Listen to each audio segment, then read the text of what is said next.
Masyashock talaga kayo. Gamitan na naman. Malapit na kasi ang 2025. So, kailangan talagang buhayin ulit ang unit team. Kayo na lang. Kayo na lang. Akala nyo, mapapaikot pa kami. Hindi na kami mapapaikot. Ikot-ikot lang. Ikot-ikot-ikot lang. Ganon. Koka ko. Ito na ha. Ito na ang aking basahin ko sa inyo.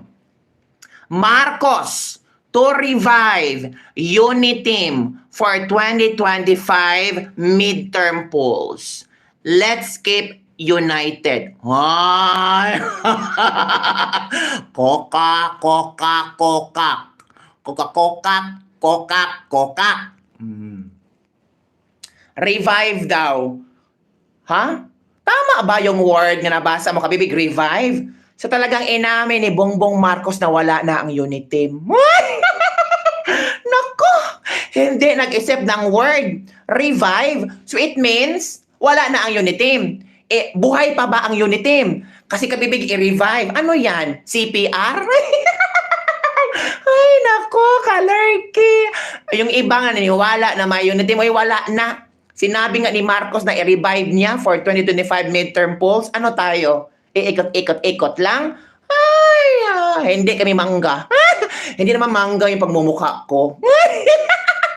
Ito ha, basahin ko talaga ha. Oy, konti lang ang nag-like sa akin, mga koka kayo. Mag-like kayo dyan.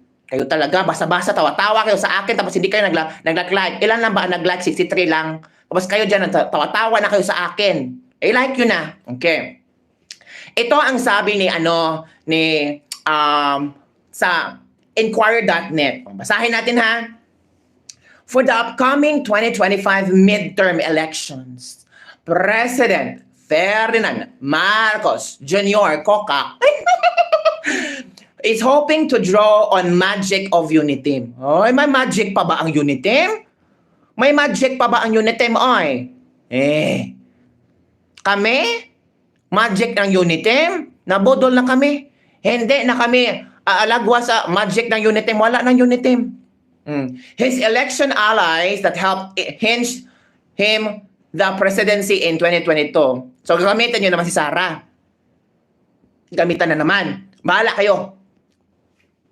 During the alliance signing the Lakas CMD and the Marcos Partido Federal ng Pilipinas, PFP, the President reiterated his goal of ending hunger daw. Yung goal ni Pangulong Bongbong Marcos ba? Ending hunger in the Philippines. Ay, naku, nakakakukak talaga. Uy, nakakukak talaga. Ang goal daw niya, ending hunger in the Philippines. Wala nga siyang sinabi na, uy, kumusta na pala ang ng presyo ng bigas? Paano mo ma-ender ang hunger of the Philippines na first year pa lang ng paglilingkod-lingkod mo, nauso na ang smuggling? Second year mo, hanggang ngayon, hindi pa nasagutan or hindi pa namin nalaman kung kumusta yung mga smugglers. Di ba? Kokak. Napaka-kokak talaga. Uy. Ito daw yung susi ng unit team para mag-united uli. Ano to? Voltis 5?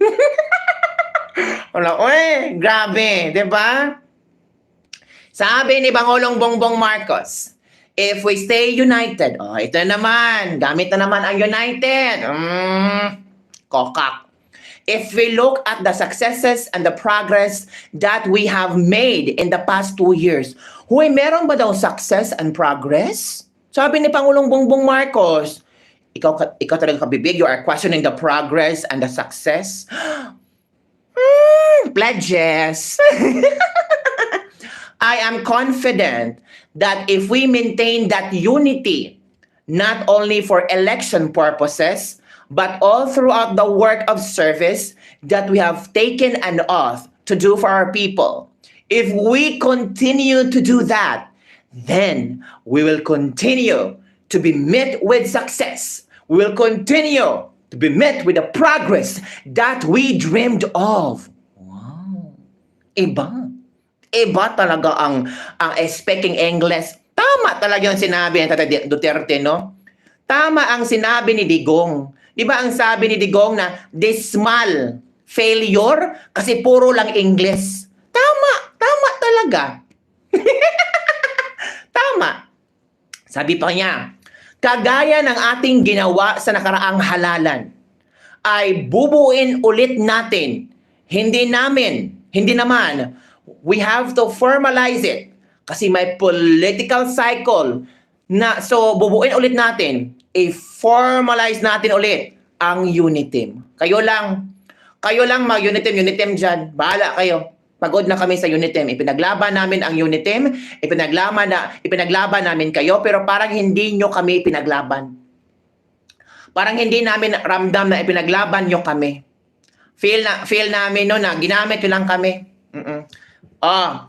Comment down below. May Unitim pa ba? COCAC survey number 2. May Unitim pa ba? Type COCAC kung wala. May Unitim pa ba? Hello, Ate Tess. Hello. May Unitim pa ba? Type COCAC for hindi. Diba? Oh, ang dami nagkasagot o COCAC agad. Diba? Oh. Progress in corruption. Wala na COCAC. COCAC. Oh, diba? Ano? May Unitim pa ba? Plastic talaga naman. COCAC na ito. Wala talaga. Wala. Ibig sabihin nyo wala. Diba, Bisdak 92, Sara Nakaruma, Erlinda Magallanes, Zerge Aromic, Mercy Aba. Diba, mga COCAC talaga. Nakala nyo sa amin, ma-auto-auto nyo kami? Hindi. Correct mga gamit. Watching here from Ellen Hulano, Rosh Esmula, Myrna Magno, correct mga gamit. Yun ang naramdaman natin, ha? Alam nyo, itong naramdaman natin, valid to. Valid itong naramdaman natin. Kasi botante tayo. Ha? Sabi nila, napaka-ano nyo naman, napaka-judgmental nyo naman, 2 years pa lang, tapos ganun na ang reaction nyo. Bakit? Bumoto kami. Ibinigay namin ang boto namin sa kanya. At valid lang itong naramdaman namin. Yung naramdaman nyo, valid din yan eh. Sinuportahan nyo siya, valid din yan. Pero kami sabihin namin na budol kami, valid din ang naramdaman namin, valid din ang mga opinion namin. Because we are voters. At huwag nyo kami sabihin na nagkamali kami. Kasi pinanindigan namin yung nagkamali kami at ayaw na namin magkamali ulit. Balido itong naramdaman namin. Diba? Valid to. Sabihin nga namin bashers kami. Oo, bashers kami. Bakit? Bawal ba maging bashers? Valid ang mga sinasabi namin. Bakit? Naramdaman namin. Naobserbahan namin. Ending hunger. Anong ending? Kayo lang ang nag-ending dyan. Kami patuloy na kaming lumalaban. Buti nga, may former President Rodrigo Roa Duterte na lumalaban sa amin. Oo. Buti nga, may Duterteng lumalaban. At kahit na medyo risky ang pag-attend niya sa Maisog Rally pero ginagawa niya. Bakit mahal niya ang Pilipinas?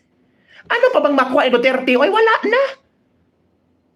Gusto lang niya kung ano ang kanyang nasimulan, kung ano ang kanyang natapos sa kanyang termino, dapat sana ipagpatuloy na nakaupo ngayon, pero wala. Napaniwala kami. Kaya valido or valid itong naramdaman namin. And don't you ever ask why, because we feel it. Tapos sabihin nyo kaming bashers kami, bahala kayo dyan. COCAC. Diba? Oh. Bahala kayo dyan. Paglalaban nyo siya, ipaglalaban din namin ang aming karapatan at aming mga valid reasons. We have the right to speak. Bahala kayo. Yung mga COCAC dyan na nanood sa akin, galit-galit sa akin, bahala kayo, day. Magalit kayo dong, day, ate, manang, bahala kayo dyan.